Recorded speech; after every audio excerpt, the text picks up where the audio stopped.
Hello and welcome back to the video series for the GM 10L80 and the Ford 10R80. And in this video, we're going to focus on the torque converter. So in this video, I'm going to cover the torque converter construction and operation.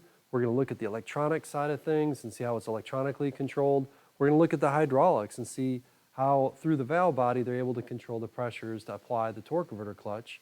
We're going to look at some scan tool diagnostics, and there's, as always, and usually with these transmissions, there's some valve body improvements, things that we can do to address common issues and wear that might occur in this transmission. Now, in this video, I kind of assume that you already know about torque converters and their construction and operation, and this is going to focus primarily on how they design the converter for these specific units. If you really don't know how torque converters operate and you want to make sure you get a good solid understanding of that, I do have a video for that, and I'll post that little tag right there. It's an introduction video, and it goes in deep on how it operates, how the torque converter operates, and how the fluid flows through it, and the stator and the lock-up clutch. Matter of fact, you'll actually see a little bit of 10-speed stuff in there as well. But this video is really here to focus specifically on how these torque converters operate in this transmission. And as you likely know, General Motors and Ford worked together when designing this transmission. And the Ford torque converters and the early General Motors torque converters, they use this kind of a unique design, if you want to call it that, where they mount the friction material directly onto the torque converter. And the torque converter, when it applies, it actually moves towards the transmission, which is the exact opposite of what most torque converters do. And I'll talk about this a little more specifically when we talk about the Ford design, but you'll also see that General Motors kind of ditched this design and have gone to a captive clutch design that's more traditional. So I've been lucky over the years and have received some nice donations of transmissions, and one of the first things I did back in, I think it was 2018, 2019, I had got a 2017 Ford 10-speed, and I noticed the converters were kind of weird. They're really loose feeling on the inside. So I cut one open and I found, yeah, that the turbine and converter clutch material are all in one. So I also got a recent donation. I got a 2023 model, and I wanted to see, kind of along the same lines, is that one any different? So I cut them both apart. This one I cut a long time ago. This is a late model one. So to look at the construction of these two converters, you probably won't notice anything different. You can see the friction material looks the same. The bushings have like a little Teflon coating. So I really don't see any difference between the early and the late Ford. Even if you look at the back, the construction of the dampener and the dampener springs, they don't really look any different. So with that said, even though the design hasn't changed, it's still pretty unique. And because Ford, they've stuck with this angled torque converter design, the rebuilders struggle a little bit because the machines that deal with this surface, so they can recondition and re-smooth this surface out, because it's on an angle, that's not something that they're familiar or typically used to. Also, these covers aren't extremely thick to begin with, so you can't really remove that much material off because you're going to affect the integrity of this cover. Along the same line, since this friction material is bonded to that turbine/piston assembly, the machines that rebuilders are used to, they're not designed to bond on an angle like that, so they've got to come up with a solution for that as well. And they also have to come up with a solution for the friction material, because that's not obviously a flat type of a friction disc. You can see the unique grooving that they've got in there that kind of allows some fluid to find its way from one side to the other when this converter is applied. So those are some of the struggles with building these things, coming up with the lining, resurfacing some of these surfaces, whether it be on this piston/turbine or on the cover. Not to say that nobody rebuilds these things, but it's just been a challenge because this is something new, and the converter remanufacturing industry has had to adapt to this. Now, the first generation, or the early General Motors, they also use that tapered piston design. And I've got one here, but I don't want to cut it up, so I can't tell if the dampener springs or if anything like that has changed, because you're going to see when we move to the second generation General Motors, they've designed this torque converter clutch quite a bit differently. And as you can see with the late model General Motors, they've actually ditched that UFO-shaped design, and they don't have that angled turbine moving towards the transmission. They've actually put a captive clutch design where the piston's moving towards the engine, just like they have in the past. There's really nothing unique or different as far as the impeller side. I'm not really focusing on the stator so much in this video because it appears to just be a traditional type of a stator. Whether you got the tapered piston design or you got the late model GM that uses the pendulum, it's just a stator. It's got a one-way clutch in there. It's got some Torrington bearings. Now moving over to the cover side, you're going to see the torque converter clutch piston is quite a bit different. It's very similar to the captive clutch that they got on the 6L90. Now this is a converter clutch piston, and I had to drill out the rivets. And when I pulled the piston off, you can see we have these diaphragm springs. Those are the rivets that I drilled out so I can get that piston off. So when this converter clutch applies, the cover is going to pull that converter piston through these rivet pins. Now these rivets are formed, at least the ones that's attaching to the cover, they're formed by pressing the metal through and then crimping it. So that's going to actually make for a challenge for the torque converter rebuilding industry as well. Now this is the friction lining right here. And one of the benefits of this captive clutch design is you can put friction material on both sides. So you have twice the surface area and twice the friction material. How about that? Also on the back, they've got this kind of this intermediate cover riveted to the actual torque converter cover. So now they don't have to have those mounting pads welded right on the other side of where the friction material contacts. If you remember, that was a big issue with the 6L80s. So you can see the rivets right there, and those are going to go through and attach to that flex plate mounting plate, I don't know, plate, there we go. That way they can avoid those high spots that might occur from either deflection or distortion when they weld those the mounting pads, which they don't have on this. So this is a two-path converter, which means when they want the converter piston to be released, they're going to pump oil through the input shaft, to the tip of the input shaft, and when oil pressure finds its way into the converter, it pushes this piston back. And then they reverse that flow when they want this piston to apply. So they enter fluid in between the stator support and the input shaft, and it fills up on the turbine side of this piston. And then the fluid's going to want to find its way out and go back, return to the transmission through the input shaft. And by doing that, it's going to kind of force this piston up against the clutch. When it contacts the clutch, it seals itself off, and then boom, you've got apply pressure on that piston. So that allows for a lot of torque transfer because I've got twice the surface area here since I've got two sides to that torque converter piston. So that's a pretty neat design. Of course, as far as the torque converter rebuilding industry is concerned, once again, we're dealing with difficulties. We have to deal with drilling out these rivets and then replacing those with something. And I'm not certain if there's any real solutions out there for that yet, at least cost-effective ones. A lot of shops, they're just going and buying dealer torque converters at this point. Now, when it comes to that late design General Motors, a couple things they've got that's real interesting. We all know that General Motors has that active fuel management or displacement on demand, basically where they cut cylinders when you're cruising down the highway to kind of save fuel. They put a lot of dampening springs in here. You can still see that they're trying to absorb a lot of that torsional vibration that happens when you start killing cylinders on these engines. And one of the features, so not only do they put a ton of springs in here like this, one of the other features that they add is this pendulum design. So they're there to dampen out the torsional vibrations that occur when this thing's in active cylinder management. They sit there and rock back and forth on these rivets and slots. And I'm sure nothing could possibly go wrong with this design. And of course, later, when we go through some scan tool diagnostic tests, you're going to hear that rattling. And if you've ever heard it before and never knew what it was, now you know, it's those pendulums. Let's take a look at a little bit of electrical diagnostics. This is a wiring schematic for a General Motors, and you'll see this little driver right there, that switch is a transistor, and they call that a high side driver. There's two of them for this transmission. You'll see that on a scan tool where you can actually activate high side driver 1, high side driver 2. And this high side driver is going to power up all of these solenoids. Now, none of these solenoids are actually torque converter clutch solenoids. These 1 through 6 right here are for your clutches. But now when you look on this page here, that is our torque converter clutch. It's solenoid valve 8.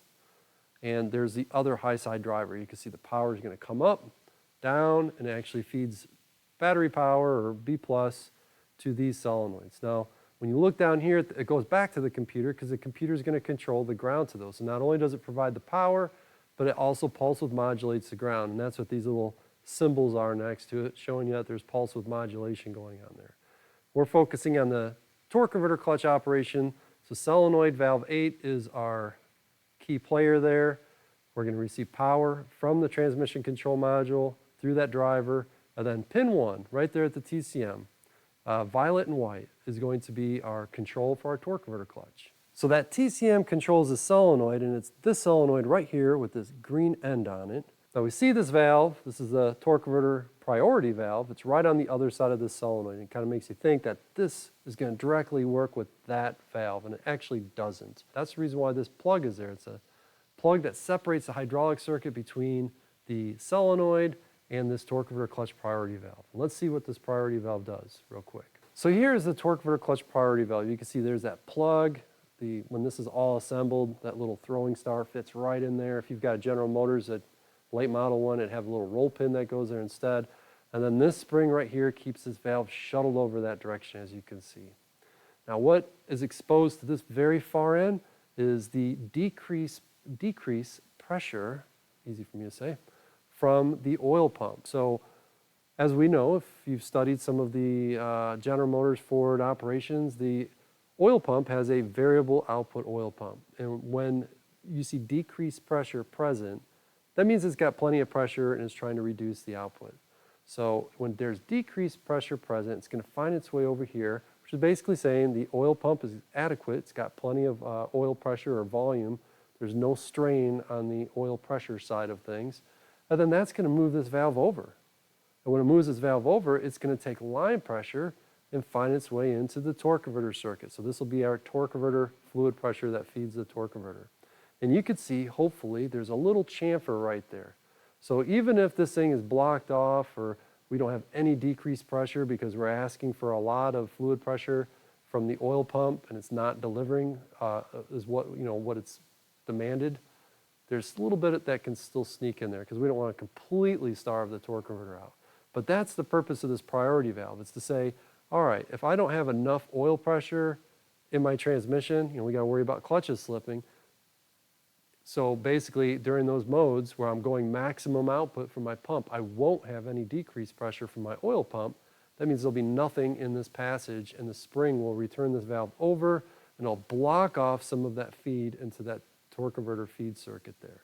But when we have plenty of adequate pressure and we've got decreased, basically our pump is being regulated down, the pressure in this decreased passage is going to move this valve over, and we'll let line pressure fill and feed our torque converter circuit, and it'll be happy as can be. Now that's the priority valve. This is the regulator valve, and it does also have these chamfers. I know it's a little harder to see in this image, but there's a little chamfer cut there. There's actually kind of a little notch cut out in a sense right there. But this whole assembly right here is the torque converter clutch regulator valve. There's the spring that keeps this shuttled over, and then the torque converter clutch solenoid would deliver fluid pressure into this spot, work on this surface area here to move the valve over to compress that spring. And this is that valve laid out on top of its bore. There's the spring kind of pushing it all the way over to the left as shown there, and this would be in the torque converter clutch released position. Once again, you can see these little chamfers, one there, and there's actually, like I said, it's kind of like a square cut chamfer right there.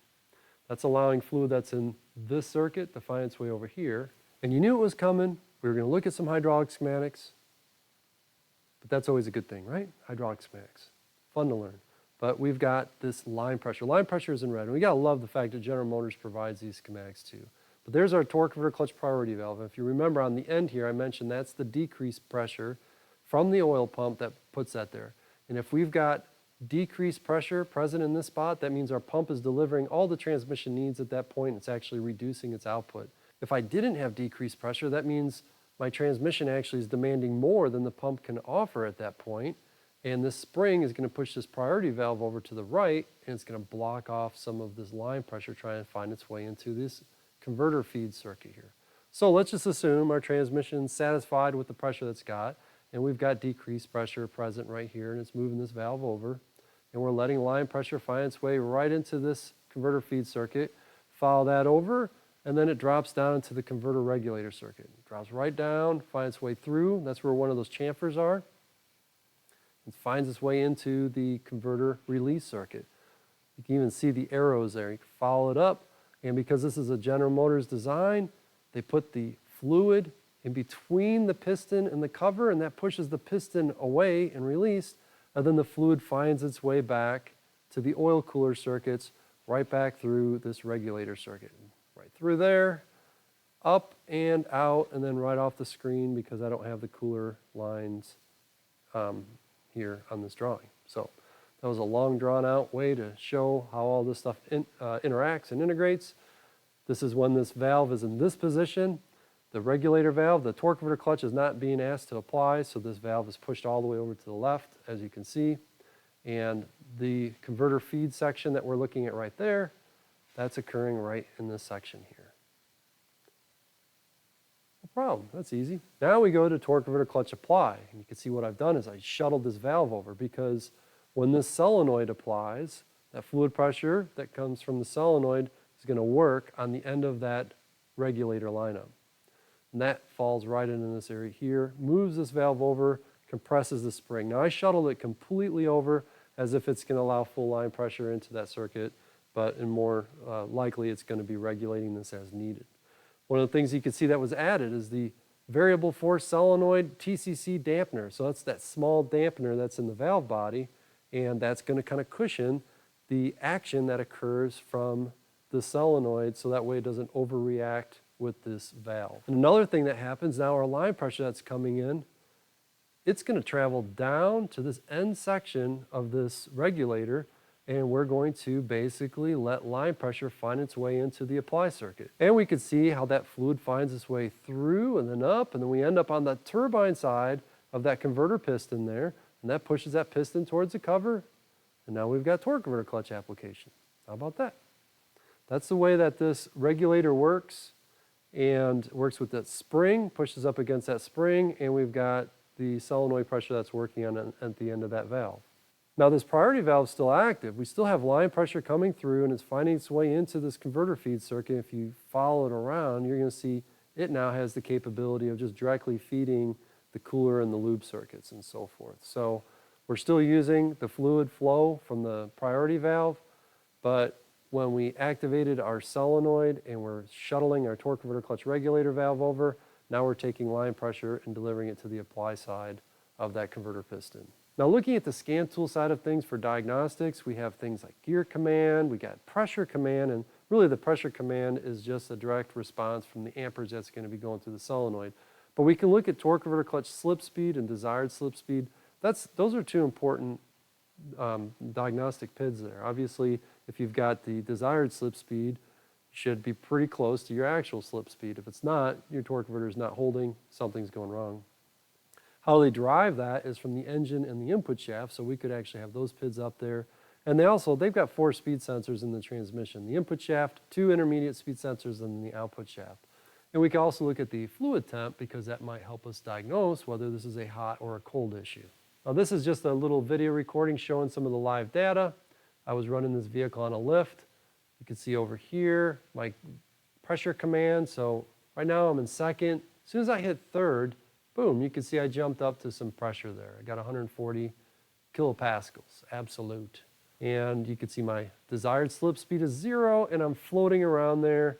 Now on a lift, it could be a little bit tricky for the computer to try to get the slip speed exactly where they want, but it is interesting to see they've got the torque converter clutch slip speed at 0. Now one of the things that you're also going to notice here, that doesn't always stay at 0. Sometimes it'll jump to 10 RPM, especially, it's right there, in higher gears. It has a tendency of adding a little bit of slip. You can see the pressures jump around to basically get the slip that I want. If I see very high pressure, it's because they're trying to get the slip down. And then when they lower the pressure, they'll see the slip climb, and they'll sit there and balance and bounce around back and forth to get that to level out. And now as I'm downshifting, you can see I'm back into third and second, they turn the torque converter clutch off. And frequently they turn the torque converter clutch off as I'm downshifting, I've noticed, at least on the lift. Now in this data PID, I'm looking at solenoid data. So instead of just general transmission data, I'm actually looking at solenoid data. And the torque converter clutch solenoid, as you can see down there, is solenoid valve 8. And I've got 0.4 of an amp. So instead of seeing pressure, I'm actually seeing current flow through it. And when I look at these data PIDs right here, it tells me how the TCM is evaluating the electrical circuits. So they got the control circuit low voltage test status, high voltage test status, and then the solenoid valve, whether they say it's off or on. Now that's a misinformation PID because you can see it says off, but obviously it's on. And then also they're checking to see if it's got an open circuit, which it doesn't. That solenoid control, solenoid B off, that always stays off. It never switched for me. So that's an issue that they've got in their programming. If there's no current going through it, it'll typically say not run. When there is current flowing through it, they can actually check the high voltage test status. On these slides, I go through some solenoid tests. I use the control functions with the scan tool to be able to do this. Now, I did do all of this with a top-down scan tool, and the reason why I reverted back to the General Motors scan tool is because as I was doing this, the top-down worked, but every once in a while, after a minute, it would say lost communication, and it would back me out, and I'd have to go through menus to get back in. Instead of it just connecting and working and re-recording, it just would back me out every time. So that was frustrating. But the top-down really didn't leave any of this out. Every functionality that I had with the General Motors, I also had with the top-down. So in this section here, I actually go through and actuate the torque converter clutch solenoid. I do it in a few different ways. They've got a way to activate the solenoids on and off that you have to do without the engine running, and then they have a way of doing it with the engine running where you can actually engage the torque converter clutch. I think you're going to find that one interesting because this vehicle has that pendulum type of a torque converter, and if you let the RPM drop low, it's going to make a racket. You're going to hear it in a second. So this is going to play some audio off of this video that I recorded. So when this video is playing, you're going to see down here, this is the scan data or the scan tool, and then up here we're going to have a scope, and the top 6 are the clutches, so you can kind of ignore those. You'll see a lot of pulse width modulation going on there. But this bottom blue line right there, that's the actual torque converter clutch amperage, the solenoid amperage. Under transmission control solenoid valves, I picked the transmission control solenoid valve 8 current. Enter that. Do it in park, ignition off, or engine off, ignition on. And at this point I see the commanded current up here. I'm going to scroll down so I can see the measured current here and also some circuit tests. As I start commanding this up,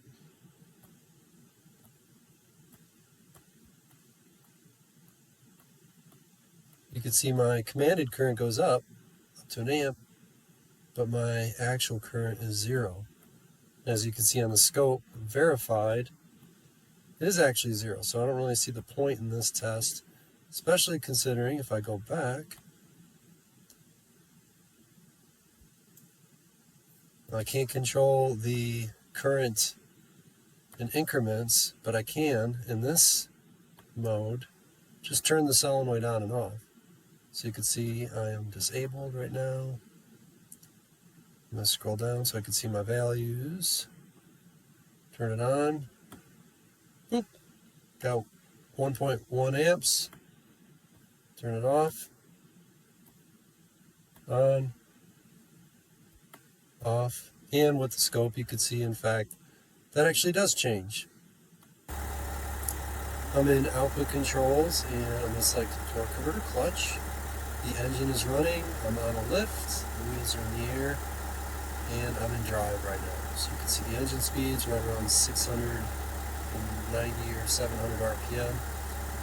And when I hit this enable, it's going to enable the torque converter clutch. Now if my foot is on the brake, it's going to should stall the engine. Let's give that a shot. Violently stall the engine. We'll disable it. The neutral. Start it back up. Put it back in drive. Now this is going to be interesting. I got 700 RPM. Listen to those pendulums act up in the torque converter. Lovely. Over about 700 RPM, it doesn't really make that, I don't know, it's probably more like 800 RPM. But if that torque converter clutch ever dragged on, and we were below, say, 700 RPM, those pendulums are going to make a lot of racket.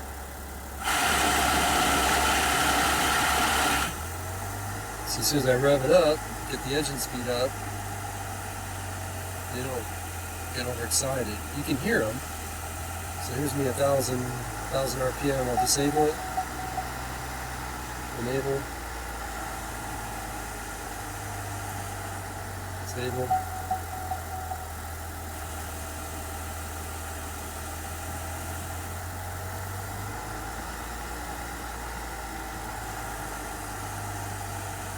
The lower the engine RPM, the noisier they'll get.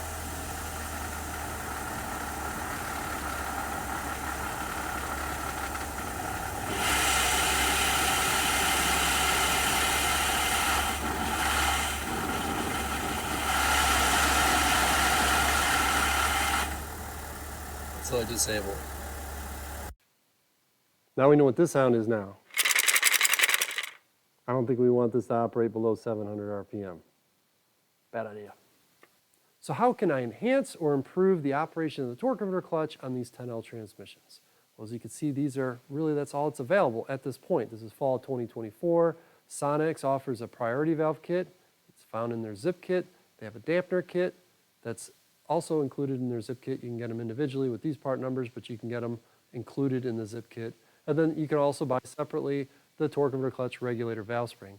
Obviously, they have identified these as common areas of failures, and they can point out some of the symptoms that you might have, like apply and release concerns, slip codes, and low cooler flow, and so forth. So if you have those symptoms, it's good to take a look at these, and it's actually really good to go through and vacuum check your valve body so you can find out if maybe that was the root cause all along.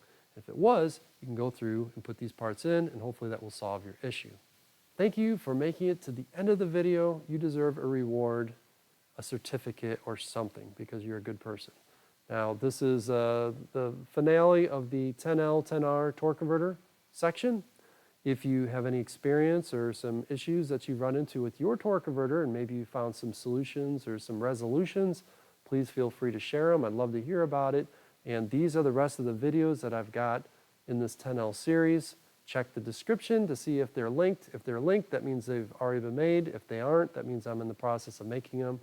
And once again, thank you for watching this, and I will see you on the next one.